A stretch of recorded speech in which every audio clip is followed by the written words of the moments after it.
नमस्कार दोस्तों, आप सबों को एडवोकेट प्रभाकर झा का नमस्कार। लास्ट एपिसोड में हम लोगों ने देखा था बिहार शराबबंदी कानून के अंतर्गत जब गाड़ी आपका सीज हो जाता है तो उसे रिलीज करने के क्या क्या प्रावधान है। आज हम लोग उसी एपिसोड को आगे बढ़ाते हैं।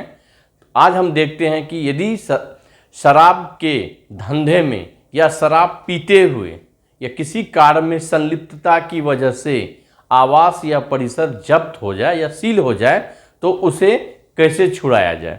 तो एक आवश्यक जानकारी ये है आप सबों के लिए, यदि मान लीजिए कोई आवास है, 2 या 3 रूम का सेट है, किसी एक ही रूम में शराब या दारू या जो बोलते हो आप लोग वो रिकवर होता है।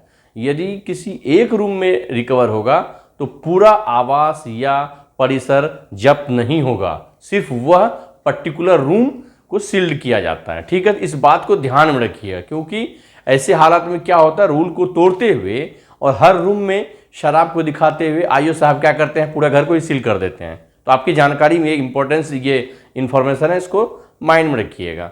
अब हम चलते हैं कि आवास को जो सील्ड हो चुका होता है आईओ के द्वारा, उस के रिलीज कैसे करें। तो चलिए देखते हैं। रिलीज का जो प्रावधान है इस एक्ट में वह है सेक्शन 12B। इसमें कहा गया है, और इसी एक्ट में कई सारे फॉर्म्स दिए गए हैं, जब आपका आवास जब्त हो जाता है तो जो भी कंसर्न एडवोकेट साहब को आप इंगेज करते हैं वो क्या करेंगे, फॉर्म 5 को फिल किया जाता है। जब भी गाड़ी ये सब घर आपका जब्त हुआ 15 दिन के अंदर आपको ये राइट है कि आप जाके ये फॉर्म फिल कीजिए और डॉक्यूमेंट लगाइए, तो आपका आवास जो है वो रिलीज हो जाएगा। अब समझते हैं कि फॉर्म 5 में क्या क्या इंफॉर्मेशन को फिलअप करना होता है। इसमें नेम ऑफ द एप्लीकेंट जो जाता है, या ऑनर होगा या ऑनर के बिहाफ पे जो भी जा रहे हैं, वो एप्लीकेंट का नाम होगा, एज होगा, फादर नेम होंगे और एड्रेस होगा। उसके बाद ये भी रहता है वेदर नेम्ड इन एफआईआर, जो बंदा जा रहा लेने के लिए एप्लीकेशन भरने के लिए, क्या उसका नाम एफआईआर में है या नहीं।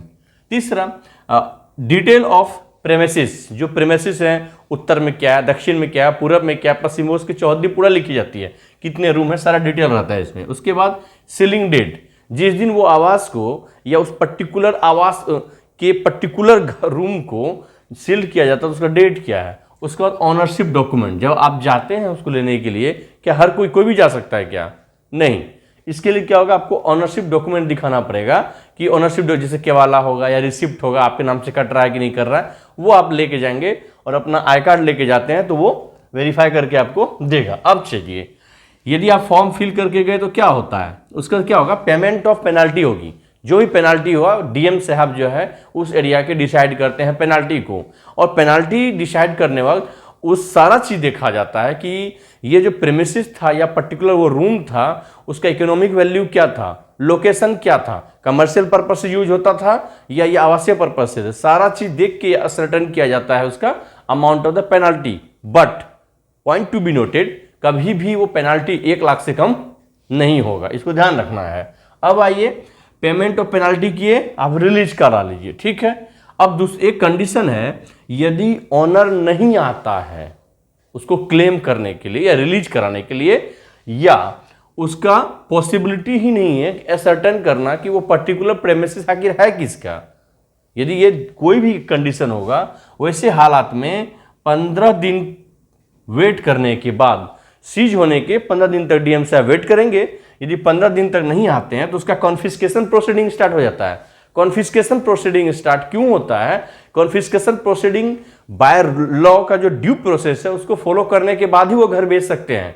उसके बाद ऑनरशिप का राइट जो है गवर्नमेंट का हो जाता है, तभी तो वो बेच पाएंगे, क्योंकि घर को या गाड़ी को जो भी रिलीज करना होता है उसकी तभी बेचते जब उसके पास वो ऑनरशिप का राइट आ जाता है।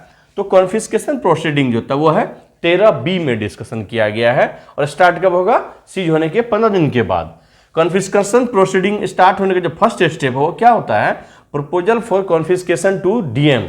डीएम को इसका प्रपोजल भेजता है कंसर्न पुलिस या एक्साइज ऑफिसर जो उसको सील्ड किया हुआ होता है, या जो इस कंसर्न प्रेमिसेस का जो है उसका ऑफिसर होता है, ठीक है। अब ये इसको प्रपोजल दिया डीएम साहब को, उसके बाद क्या किया जाएगा, नोटिस ये समन भेजा जाता है, किसको किसको, ऑनर को जो वो कंसर्न प्रेमिसेस या हाउस है, रेवेन्यू ऑफिसर को और केमिकल एग्जामिनर को। केमिकल एग्जामिनर और रेवेन्यू ऑफिसर को भेजने का पर्पस क्या है, वो एक रिपोर्ट उनसे मांगते हैं कि इसके रिगार्डिंग जो भी आपको रिपोर्ट है वो रिपोर्ट को आप भेजिए ताकि कंसीडर किया जाए ऑर्डर के टाइम पे।